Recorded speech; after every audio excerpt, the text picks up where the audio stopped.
Bienvenue à tous pour ce webinaire consacré à la sauvegarde de vos données Microsoft dans le cloud, mais pas seulement, pour lequel je suis accompagné par Julie Aguerberry de Carbonite. Je vais commencer par une rapide présentation de Wikitree, puis après on rentrera directement dans le sujet. Julie vous présentera la solution et vous fera une démonstration de la manière dont ça fonctionne. Donc Wikitree, pour ceux qui ne nous connaissent pas, nous existons depuis 1999. On opère sur 3 pays, Belgique, France et Luxembourg, dans des domaines concomitants que sont l'actuariat, les services IT et la tierce partie administrative. Je passe rapidement sur la croissance de chiffre d'affaires dans nos métiers, qui est quelque chose d'important. Et aujourd'hui, on est proche des 10 millions d'euros de chiffre d'affaires avec une centaine de personnes réparties sur les 3 pays. On va se concentrer sur l'activité IT, qui est l'objet du webinaire de ce matin. Aujourd'hui, depuis 1999, Wikitree délivre des services aux PME-PMI, que ce soit en infogérance, en hébergement, en support IT ou en développement d'applications tierces. Nos clients sont des clients qui sont situés dans toute la France, avec des domaines d'activité assez disparates, une légère spécialisation dans les domaines de la finance, mutuelle, assurance, qui est apparue au fil du temps, en fonction des besoins, bien sûr, de réactivité dont ces sociétés nécessitent. Et puis, par ailleurs, des partenariats que nous avions noués avec nos différents acteurs, que sont Microsoft, VMware, Carbonite et autres que vous voyez en bas, et j'en oublie, Palo Alto, Office, et ainsi de suite. Les 3 pôles d'activité pour la France sont sur l'infrastructure, sur l'informatique, pardon, l'infrastructure, l'exploitation, et puis le développement de solutions. Donc l'infrastructure, c'est vraiment la création, le maintien, l'évolution, et puis la cybersécurité de toute votre infrastructure, système et réseau. L'exploitation, ça consiste plutôt à la maintenance préventive et curative, et puis le support IT à tous vos utilisateurs. Et puis le développement de solutions est un département historique chez Wikitree France, et qui est aujourd'hui orienté .NET et quelques autres langages. Aujourd'hui, on a 2 data centers, on héberge plusieurs centaines de VM. On a la chance d'avoir une disponibilité pour les plus exigeants qui est quasiment qui est collée juste en dessous de 100%. On a différents niveaux de service, le standard étant classique 5-7 horaires de bureau, et puis une forte spécialisation depuis maintenant 5-6 ans sur tout ce qui touche à la sécurité. On travaille avec certaines entreprises sur des plans dédiés de PRA, c'est pour ça qu'on fait figurer toujours ce petit diapo qui concerne plus particulièrement les plans de reprise d'activité, ou les plans de continuité, si jamais vous avez des exigences qui vous obligent à avoir un plan de continuité d'activité très fort. Et puis pour les autres, donc la mise en place d'un PRA pour retour à une situation normale en cas de sinistre.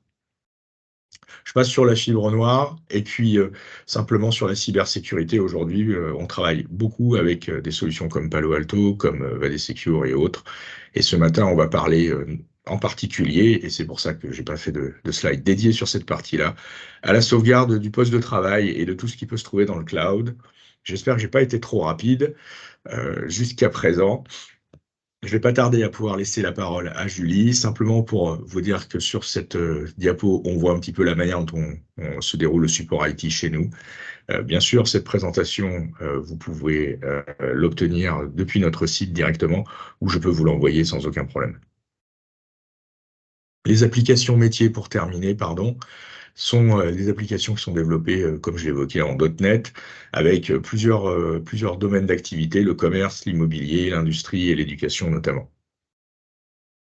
J'ai terminé pour cette courte présentation Wikitree. Je te laisse la main, Julie, et je te laisse reprendre la suite, pardon. Super, merci Ludovic. Alors, bonjour à tous. Alors, je vais vous partager mon écran, mais je ne vais pas vous spoiler. Du coup, la console, je vais vous montrer directement la présentation pour commencer. Est-ce qu'on voit bien mon PowerPoint? Oui.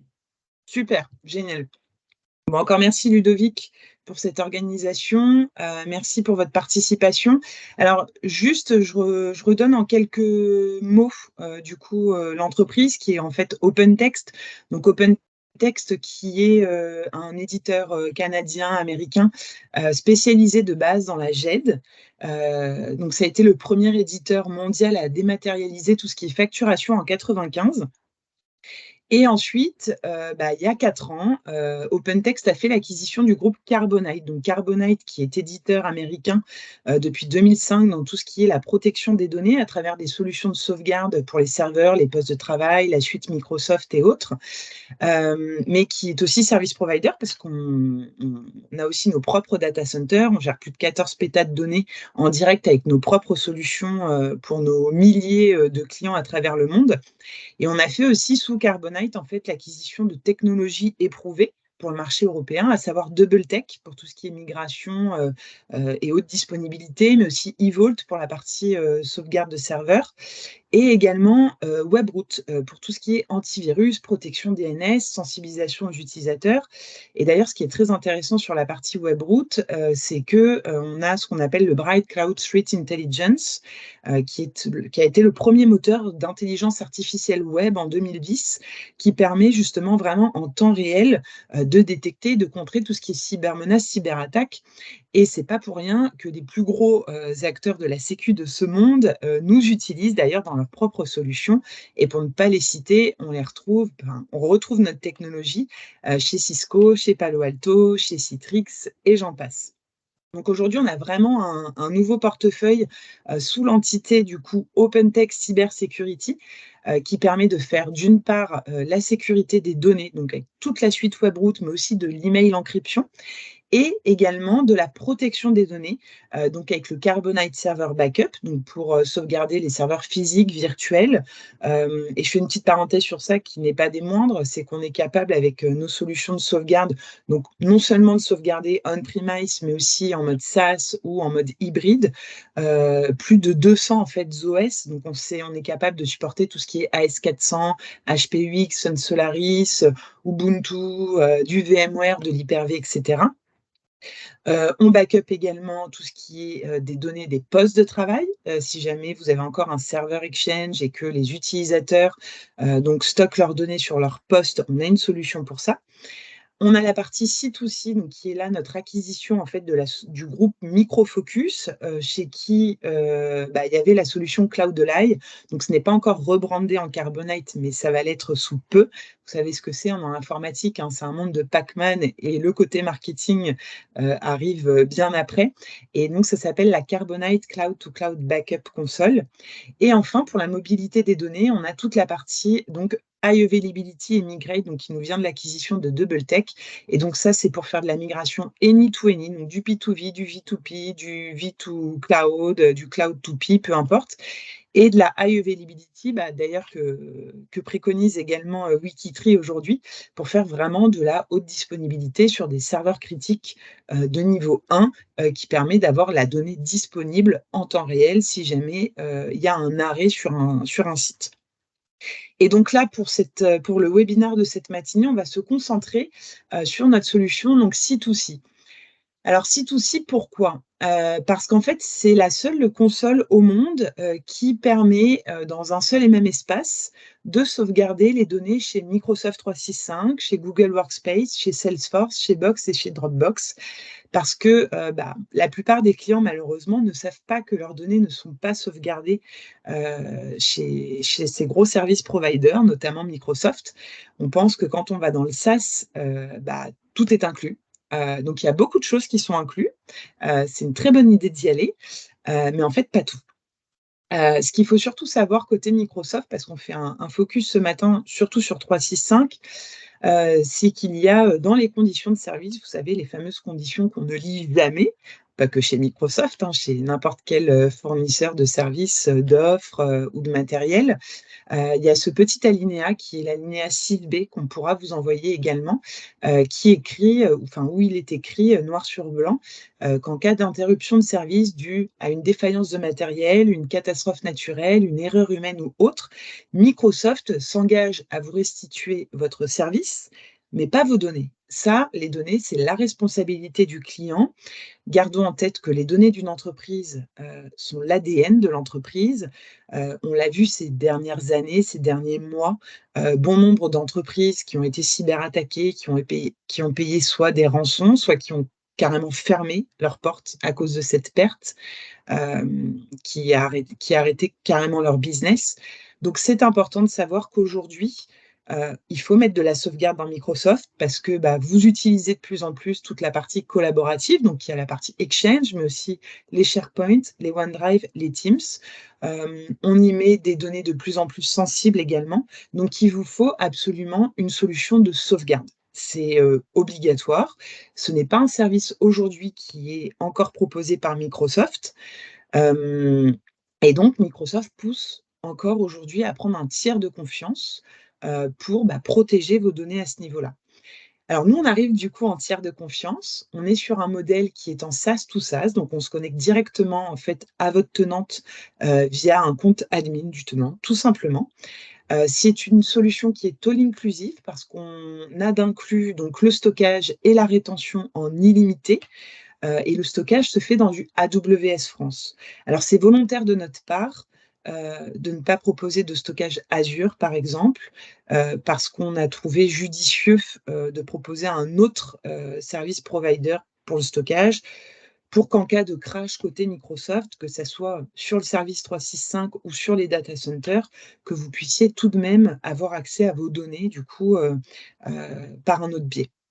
On va aller plus loin aussi, on va le voir dans la démo, il y a différents cas d'usage. Pourquoi on mettrait aussi de la sauvegarde 365 au-delà du fait qu'on partage des données d'entreprise et des données sensibles? Ne serait-ce que pour se prémunir aussi d'actes malveillants en interne, éventuellement. Je vous prends l'exemple d'un collaborateur qui supprime des éléments, qui vide sa corbeille depuis des semaines, voire des mois. Je pense que vous n'allez pas vous amuser à regarder qui fait quoi au sein de votre entreprise pour récupérer les données. Alors, je rebondis aussi sur un autre point, c'est que dans vos licences Microsoft, vous avez ce qu'on appelle de la rétention. Selon le niveau des licences, vous avez 30 à 90 jours. Gardons en tête que la rétention n'est pas de la sauvegarde. Ça vous permet simplement, quand un élément est supprimé, d'avoir 30 à 90 jours, selon la licence, pour aller récupérer les éléments dans la corbeille. Donc, quid du collaborateur en fait qui aurait eu une attaque dans un document de son OneDrive, par exemple? Votre rétention, elle sert à rien en fait, parce que ça va cryptoloquer tout le document, ça peut même se propager en interne. Je vous donne ce cas-là parce qu'on a eu le cas chez l'un de nos nouveaux clients, du coup, qui a dû faire face à cette crise. Donc là, l'idée, c'est surtout de bien garder aussi en tête notre fonctionnement technique et qui est valable d'ailleurs pour toutes nos solutions de sauvegarde dans notre portfolio. C'est qu'une fois qu'on fait passer la première foule de sauvegarde, qui va être la foule de référence, qui va être la seule foule aussi transitée à travers le réseau, on ne transfère ensuite que les blocs logiques modifiés que l'on encrypte en AES de 156 bits, qu'on compresse, qu'on déduplique. Donc, quand bien même un virus se mettrait dans un OneDrive aujourd'hui avec notre solution en place, au moment de la sauvegarde et que ça ne soit pas détecté, je vous donne le cas catastrophe maximum parce qu'on sait qu'aujourd'hui, les attaques sont de plus en plus sophistiquées également. Ce document qui serait attaqué sera forcément encrypté, donc les modifications seront encryptées et donc ne peuvent pas, au niveau du stockage, se propager. Votre stockage reste propre et c'est ça qui est important. La sauvegarde, c'est bien, mais la restauration, c'est mieux et il faut restaurer de la donnée en propre au niveau du tenant. Donc ça, voilà, c'est dans les lignes, c'est efficient, c'est efficace. Ce qui est aussi important de savoir, c'est que une solution de sauvegarde, vous êtes les mieux placés pour le savoir, notamment déjà sur vos serveurs, ce sont des solutions qui sont faites pour dormir dans un placard, c'est-à-dire qu'on n'y va pas tous les jours. Par contre, l'idée, c'est que quand on y va, que ça soit ultra simple d'utilisation parce que là, on vous rajoute encore un outil, dans, l'organisation, de votre service informatique. Donc que ça soit vraiment très simple d'utilisation. Si Julie Aguerberry vous fait la démo aujourd'hui, alors qu'elle est channel chez OpenText, donc à savoir commercial, pour dégrossir mon métier, c'est que c'est absolument à la portée de tout le monde en termes de manipulation. Voilà. Donc, ce que je vous propose, c'est que je vais arrêter mon slide et je vais vous montrer la console. Est-ce que Ludovic, on voit bien maintenant ma console à l'écran? Parfaitement. OK, super. Donc, en termes d'accès, c'est très simple. Il suffit simplement de se connecter avec un email et un mot de passe et on arrive sur cette magnifique interface. Alors moi, dans mon interface de démo, je n'ai pas que Microsoft, forcément, parce que comme je vous l'ai dit, au préalable, on sauvegarde aussi toute la suite Google, Salesforce, Box et Dropbox. Mais si vous ne sauvegardez que vos données 365 avec Carbonite, vous aurez bien évidemment que ces 4 briques du haut, à savoir la partie Exchange, les groupes, les Teams, le SharePoint et les OneDrive. Donc c'est très simple, hein. Une fois qu'on s'est connecté aux tenantes, la solution est suffisamment intelligente pour faire toute la découverte automatique de vos licences. À noter, qu'en termes de licensing, donc nous, c'est une licence active au niveau du tenant, une licence Carbonite, tout en sachant qu'on va aussi sauvegarder, tout ce qui va être boîte partagée, mais que ces licences-là ne seront pas soumises, à des licences payantes. D'accord? C'est compris, dans l'offre, Carbonite. Très rapidement, si on veut faire, par exemple, là, en quelques clics, la restauration d'un mail, bah, c'est très simple. On peut cliquer donc sur la partie Exchange, tout en sachant qu'ici, hein, vous voyez, on voit les informations sur le nombre total de boîtes, du tenante, celles qui sont toujours actives, les backups. Donc on vous propose un backup par jour et donc si je reviens à mon exemple d'aller faire la restauration, d'un mail, bah, je peux cliquer directement sur Exchange. Donc j'ai toutes mes boîtes qui s'affichent. On peut taper ici l'exchange de la personne. On peut aussi filtrer par statut, de boîtes archivées, celles qui sont en fail, en success, et cetera. Et surtout, ce qui est très important, c'est par exemple aujourd'hui, je ne sais pas, vous avez, 20 collaborateurs dans l'entreprise ou 200 ou 1000, peu importe. Vous avez un collaborateur qui part de l'entreprise.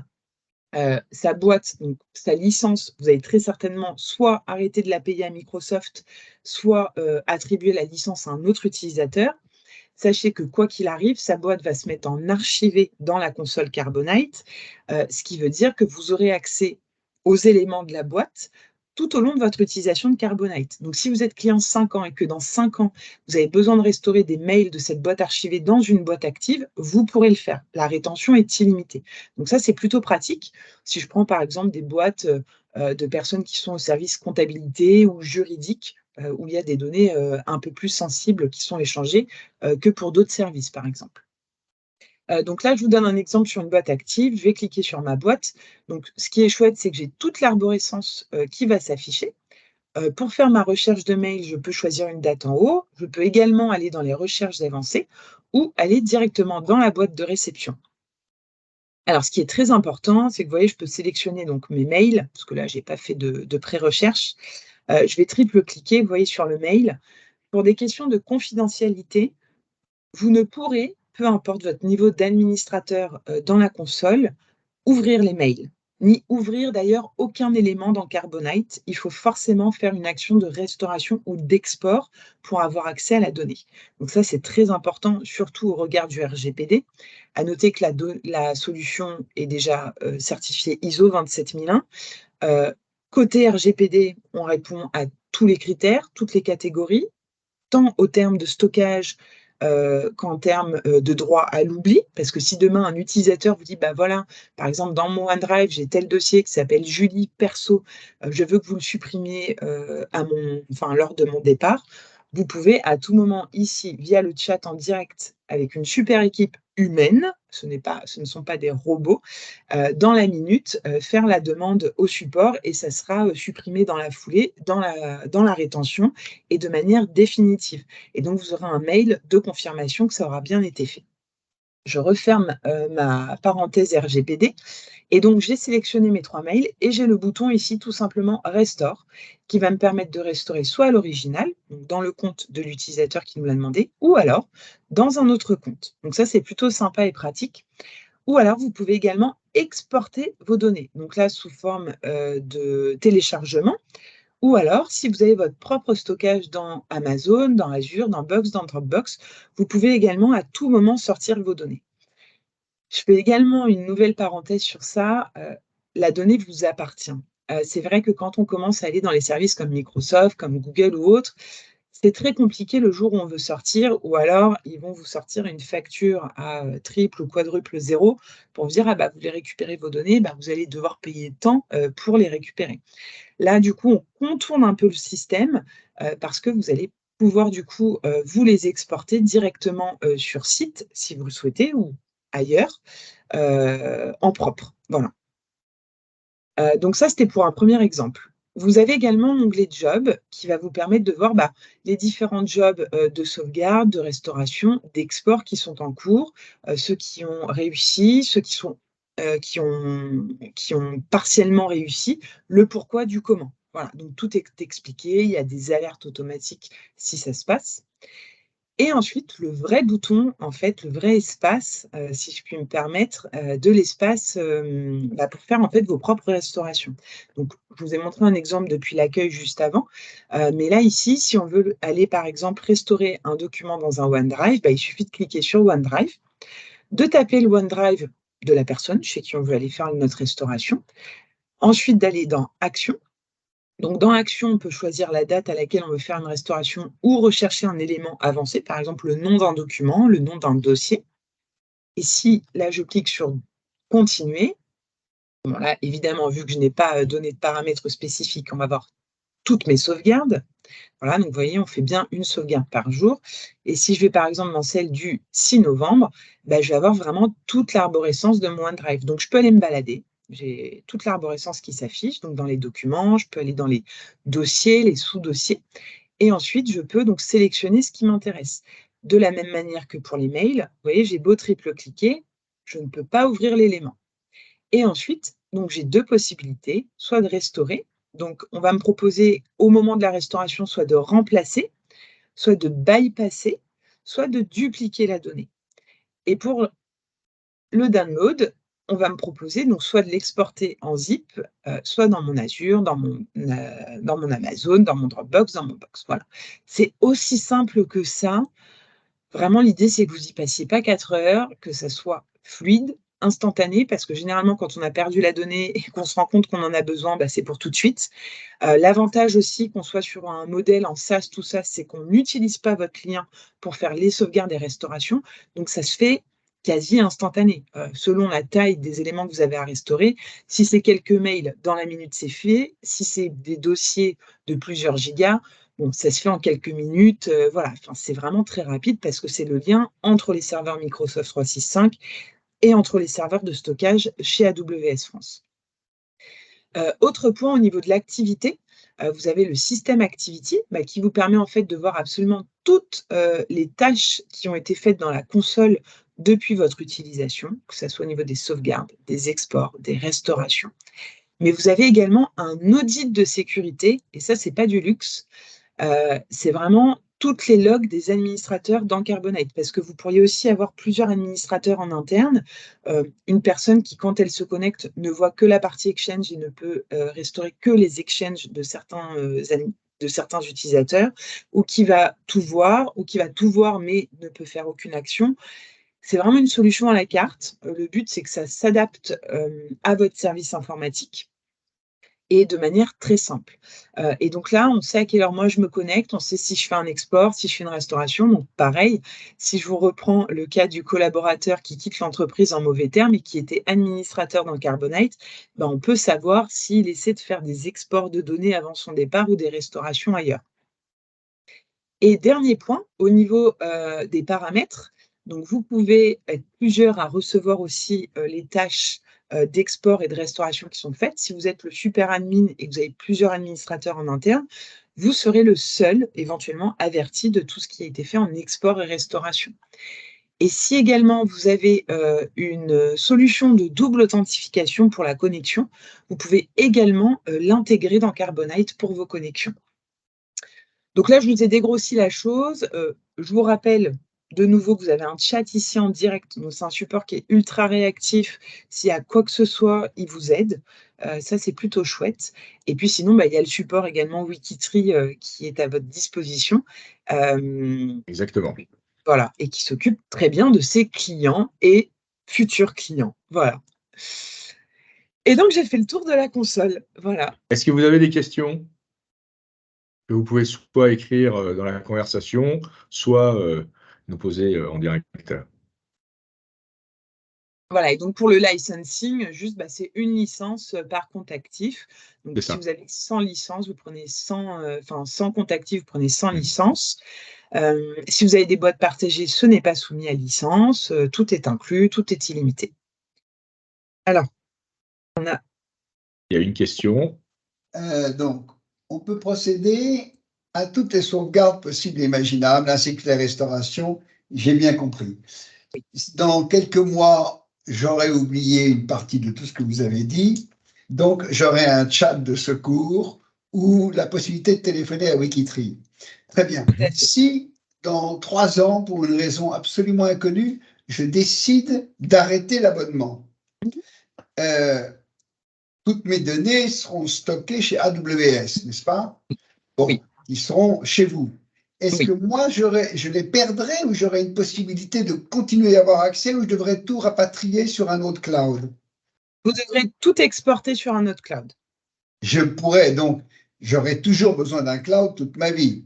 Mais mettons. De toute manière, oui, quand vous passez dans 365 ou dans la suite Google Workspace, vu que c'est du cloud, du SaaS, tout à fait. D'accord. Ou alors, autre point, vous pouvez aussi vous les exporter on-premise, c'est-à-dire Oui. les récupérer télécharger sur sur des disques votre durs chez vous. poste ou sur un disque dur et vous les mettre sur un serveur local. C'est possible aussi. D'accord. Donc, même si pour une raison quelconque, je m'arrêtais, j'aurais quand même toutes les possibilités de récupérer mes données. Oui. Bon.